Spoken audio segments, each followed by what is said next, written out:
Come on, Sexy J. Hello. Hello, hello.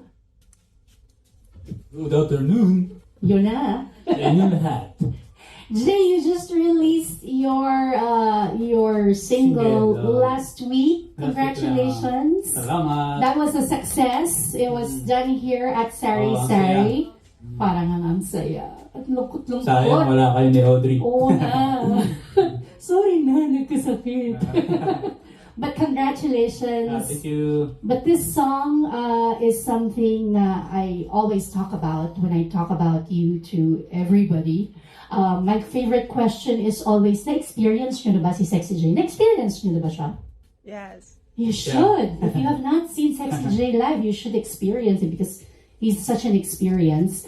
But this Let's song, sino bang nag-inspire sa'yo sa song na to? Like, what does this song mean to you? Meron bang particular na nakita kang little friend na na-inspire ka?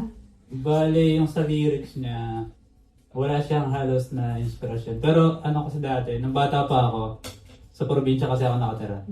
Sa mga sa lolo ko, lagi ako nandun. Tapos, siyempre mga luma na yung mga cabinet doon. Minsan pagbukas ko ng may cabinet doon, minsan may yung magnanay na daga, yung bubuwit, yun yung baby niya.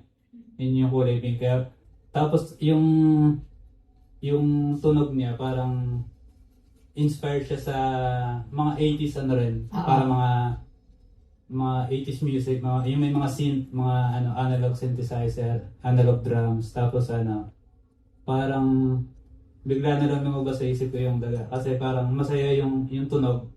Parang bigla na lang lumabas siya na parang sakto yung sa beat. Dadaga-daga, parang ayun yung parang na-inspire ako sa mga 80s music. Ayun. Tapos yung daga biglang lumabas. Ayun. Siya yung naisip mo. Siya yung naisip ko. Tapos yung kaya isang daga sa cabinet, may kasamang bubuwit. Ayun, mag-inang daga. Ayun. Buti pa sila may kanta tungkol sa kanila, di ba? At saka yung daga kasi parang siya parang karakter siya. Kahit saan mo makikita, minsan tumatakbo na lang ako sa bubungan. Correct. Sa kalsada.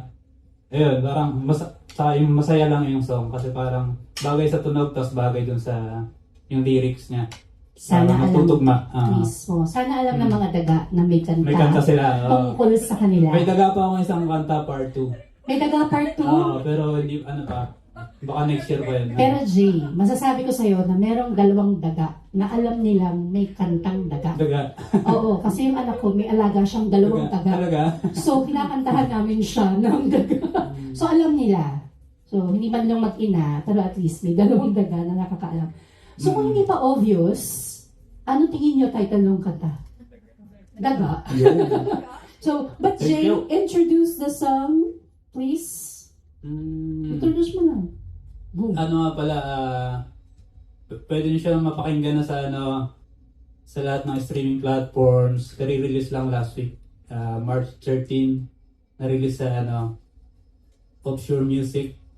Siguro special to sa akin kasi first time kong gumawa ng music na from the scratch, na ako ang nagpindot-pindot.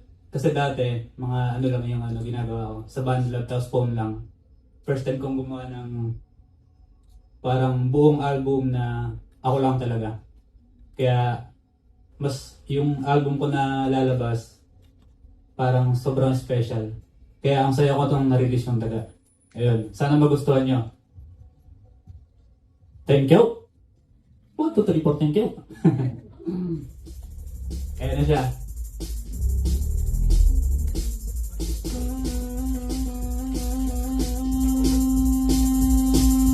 Isang daga sa kabinet, isang daga sa kabinet, may kasamang bubuwit. Isang daga sa kabinet, may kasamang bubuwit. Isang daga sa kabinet.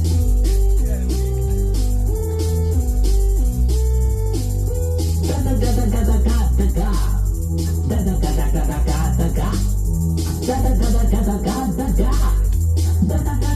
daga, daga.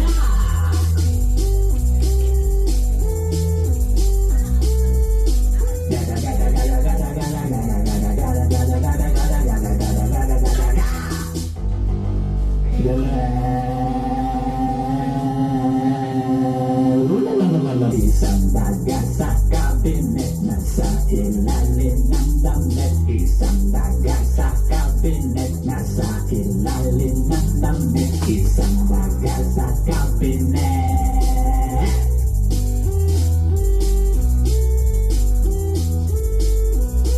Daga, daga, daga, daga, daga. Daga, daga, daga, daga, daga. Daga, daga, daga, daga, daga. Daga, daga, daga, daga, daga.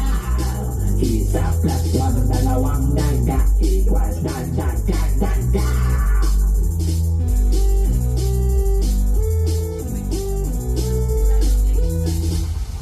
Thank you.